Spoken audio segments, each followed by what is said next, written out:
with Israel and the sanctions about to be leveled against Russia. So President-elect Trump also responding to that, but the president seems to be laying out, his path now. Donald Trump laying out a different path. Let's discuss with senior contributor and reporter for the Washington Examiner, Selena Zito, and senior political commentator Errol Lewis. So I'll start with my initial thought here, Errol. It's just 22 days left. What's going on? Why now? Well, when it comes to your legacy, it's never too early to start. So I think what you've got is the President Obama trying on the Middle East and on other issues to sort of put his marker in the ground, start working on his legacy. We know he's very history-minded. He was that way even before he got elected. So that's what he's going to be doing. Never too early or never too late, because, you would think like 22 days left. These are big things to be doing in the final hours. Oh, well, I mean, look, the very first thing he is probably going to do after January 20th is take a short vacation, then get a great big book deal and write about his presidency. I mean, this is a president who very much wants to make sure that his place in history is assured, like every president before him. I think, though, at the same time, Donald Trump is, maybe jumping the gun, and he may wish that he had waited a little bit longer. The Middle East mess is going to be here for a long, long time to come. Selena, you say that it makes the Obama administration look, in your words, small for doing this now. At the same time, as you know, they came under fire from not just from Republicans, from a number of people for not acknowledging the extent of the Russian hacking sooner, not going after Russia for it. The president saying, look, we would have looked political and looked like we were trying to help Hillary Clinton. Is he sort of damned if he does, damned if he doesn't? Yeah, it's probably a lot of that. In the summer, I believe I think it was the summer, he told Putin to cut it out. Maybe it was September, I'm not quite sure. He didn't, and in subsequent interviews after the election, he said he didn't want to give the impression that he had a heavy hand in the election in either direction. Now with all the sort of furor that came afterwards and people pointing fingers, I think he's might regret that tack that he took, although he probably wouldn't admit it.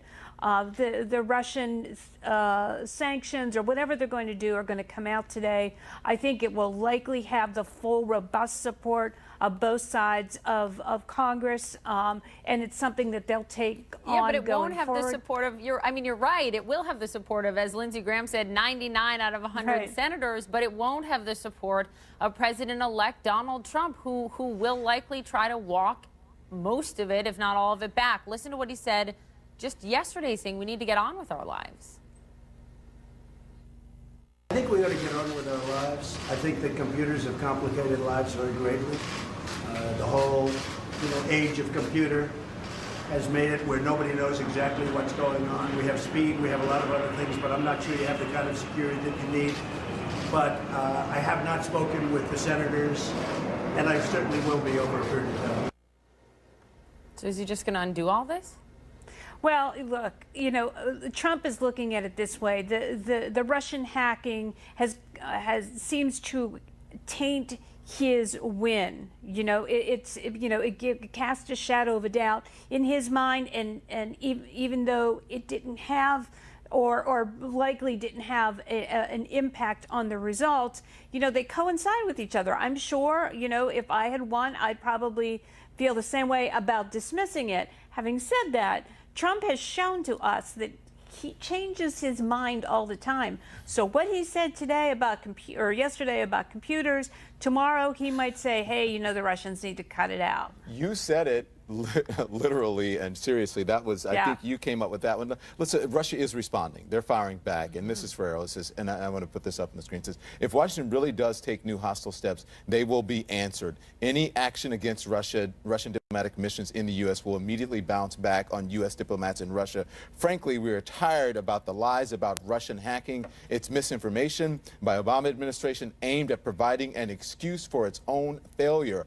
How bad could this conflict get? Well, it could get quite serious, and I think it could end up being not just between Russia and the United States, but I mean, I think the fight to focus on is President-elect Trump may be at odds with Congress over this. Let's keep in mind, this wasn't just about whether or not the presidential election was tainted. There were as many as a dozen congressional races where there was Russian meddling.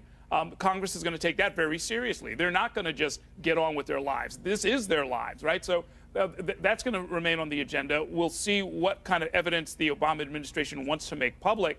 But President-elect Trump is going to have to deal with this, I think, with something other than this kind of fog of distraction that we heard yesterday, that, oh, nobody knows what happened. If he is seen as parroting the Russian line, which you just sort of put forward there, I think it's going to really set up a clash with Congress. Do you think the argument, Selena, is legitimate that some have made, that the president-elect is in essence doing the bidding of other foreign leaders, i.e. Vladimir Putin and Benjamin Netanyahu, who, by the way, Netanyahu tweeted this yesterday, President-elect Trump, thank you for your warm friendship and your clear-cut support for Israel.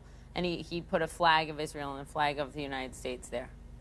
Well, look, I think more than anything, what Trump is doing, and Putin and Netanyahu do the same thing, is projecting strength. Trump is a businessman. He has always believed that that gives you great leverage if you're coming from a position of strength. So, you know, when he agrees with Putin or agrees with Netanyahu on staking this aura of, look, I'm in command, it does give the appearance, especially to his detractors, that, oh, you know, he's buddies with these guys and he's not buddies with Obama. But I think it's more about what he wants to project